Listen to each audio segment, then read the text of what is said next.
السلام علیکم رحمۃ اللہ دوستوں اور ماما. وعلیکم السلام ورحمۃ اللہ دوستو اور Shahnawaz. Welcome to our channel Be Short. Today we are going to be reading a story from واقعات شیریں. دوستو جیسا کہ آپ جانتے ہیں کہ ہم نے یہ کتاب واقعات شیریں شروع کی ہوئی ہے اور آج ہم اس میں سے ایک کہانی جو ہم شاہنواز کو اور ہم اپنے پیارے دوستوں کو سنائیں گے اس کا ٹائٹل ہے ایک ذرا سی بات. ذرا سی بات کا مطلب ہوتا ہے چھوٹی سی بات. تو ہم دیکھتے ہیں کہ اس میں کیا ہے. بسم اللہ الرحمن الرحیم. حضرت مسیح موعود علیہ الصلوۃ والسلام فرماتے ہیں تکبر اور شرارت بری بات ہے. تکبر کہتے ہیں ایروگینٹ ہونے کو یا پھر پراؤڈ ہونے کو جس میں جو کہ نیگیٹو والا ہو.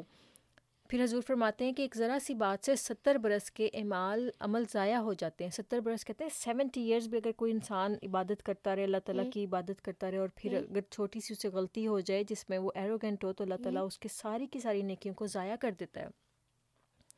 پھر حضور فرماتے ہیں کہ لکھا ہے کہ ایک شخص عابد تھا, یعنی کہ بہت عبادت گزار تھا. وہ پہاڑ پر رہا کرتا تھا. پہاڑ پتہ ہے نا کیا ہوتا ہے؟ ماؤنٹین ہوتا ہے. ہاں جی. اور مدت سے وہاں پر بارش ہی نہ ہوئی تھی.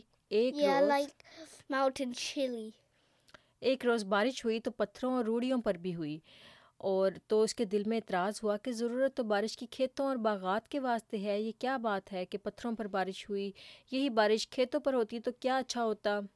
یعنی کہ اس کو اپنے سمجھ میں نہیں لگی کہ اللہ تعالیٰ نے پتھروں پہ بارش کر دی ہے جہاں پر فصل بھی نہیں اگتی, درخت بھی نہیں ہوتے, اور جہاں پر کھیت ہوتے ہیں, جہاں پر گرینز اگتے ہیں, وہاں پر بارش ہونی چاہیے تھی. لیکن اللہ میاں نے پتہ نہیں کیوں پتھروں پہ بارش کیا. تو اس نے یعنی کہ اللہ تعالیٰ کی قدرت کے اوپر اعتراض کیا, پوائنٹ آؤٹ کیا کہ اللہ تعالیٰ نے فضول میں اس کے اوپر پتھروں پر بارش کر دی ہے. اس پر اللہ تعالیٰ نے اس کا سارا ولی پن چھین لیا. ولی پن کہتے ہیں اللہ تعالیٰ کا جو دوست ہوتا ہے اس کو ولی کہتے ہیں. تو اس نے جو اتنے سال 70 ایئرز اس نے جو عبادت کی تھی اللہ تعالیٰ نے ساری کینسل کر دی اس کی اس بدتمیزی کی وجہ سے. آخر وہ بہت زیادہ غمگین ہوا اور کسی اور بزرگ سے استمداد کی, یعنی کسی اور بزرگ سے اس نے پوچھا کہ میرے ساتھ اب یہ مسئلہ ہو گیا, اللہ تعالیٰ مجھ سے ناراض ہو گیا, تو میں کیا کروں. تو آخر اس کا پیغام آیا کہ تو نے اعتراض کیوں کیا تھا, کہ تم نے اللہ تعالیٰ کی قدرت پر اعتراض کیوں کیا تھا کہ اللہ تعالیٰ نے یہ کیوں ایسے کیا ہے, اللہ میاں کو ایسے کرنا چاہیے تھا. تیری اس خطا پر عتاب ہوا ہے, یعنی کہ اللہ تعالیٰ تم سے ناراض ہو گیا. تو اس نے کسی سے کہا کہ اچھا اب اللہ میاں مجھ سے ناراض ہو گیا, تو وہ اتنا ہرٹ ہوا. اس نے پتہ کیا کیا, اچھا تو اس نے کسی کو کہا کہ میری ٹانگ کے اوپر رسا باندھو, ایک روپ باندھو, اس کے بعد مجھے گھسیٹو. اور اس کے بعد ظاہر بات ہے وہ کتنا پینفل ہوتا ہے اگر آپ کے پاؤں پہ کوئی رسی باندھے اس کے بعد آپ کو جگہ جگہ گھسیٹے. تو اس بندے نے کہا کہ میں ایسا کیوں کروں. تو اس اللہ تعالیٰ کا جو بزرگ بندہ تھا جس سے یہ غلطی ہو گئی تھی اس نے کہا کہ میں تمہیں جیسے کہہ رہا ہوں تم ویسے کرو. آخر اس نے ایسے ہی کیا اور اس کے بعد پھر اس کی دونوں ٹانگیں پتھروں پر گھسیٹنے سے چھل گئیں, یعنی کہ اس کے اوپر ریشز آ گئے, اس کے اوپر خون نکلنا بھی شروع ہو گیا ہوگا اور تکلیف پہ بھی تھا.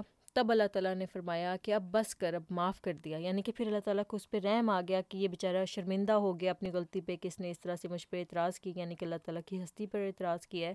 تو اللہ تعالیٰ نے اس کو معاف کیا کہ بس کر دو, اپنی جان پہ ظلم نہ کرو. تو حضور آگے فرماتے ہیں کہ انسان کو چاہیے کہ کبھی خدا تعالیٰ پر اعتراض نہ کرے. ملفوظات جلد 6 میں یہ واقعہ چھوٹا سا ملتا ہے. تو شاہنواز اور ہمارے پیارے دوست جو سن رہے ہیں, امید ہے کہ آپ کو سمجھ میں لگی ہوگی کہ اللہ تعالیٰ کا جو کام ہوتا ہے اللہ تعالیٰ کی اس میں کوئی حکمت ہوتی ہے. ہماری عقلیں بہت چھوٹی ہیں, ہمارا برین بہت چھوٹا ہے, یونیورس بہت بڑی, اور اللہ تعالیٰ تو یونیورس کا پیدا کرنے والا ہے. تو امیجن کرو کہ اللہ تعالیٰ کتنا پرفیکٹلی ہر کام کو کرنا جانتا ہے. تو ہمیں کبھی بھی اللہ تعالیٰ کی باتوں کے اوپر یہ اعتراض نہیں کرنا چاہیے کہ میرے ساتھ ایسے کیوں ہو گیا, یا پھر اللہ میاں نے یہ کام ایسے کیوں کیا. یہ بہت ناراضگی والی بات ہے. ٹھیک ہے, ہمیشہ اللہ تعالیٰ کا شکر ادا کرتے رہیں کہ شکر اللہ تعالیٰ کا, اللہ تعالیٰ زیادہ بہتر جانتا ہے کہ ہمارے لیے اس کام میں کیا حکمت ہوگی. اور کبھی بھی اللہ تعالیٰ کے اوپر انگلی نہیں اٹھانی کہ اللہ تعالیٰ نے ایسے کیوں کیا. امید ہے کہ ہمارے دوستوں کو اور شاہنواز کو آج کا یہ واقعہ پسند آیا ہوگا. آنے والی ویڈیوز میں ہم اسی کتاب کو کنٹینیو کریں گے. تب تک کے لیے love and don't forget to subscribe our channel. دل کے بام و در پہ دیے جلتے جائیں گے, اب دل کے بام و در پہ دیے جلتے جائیں گے.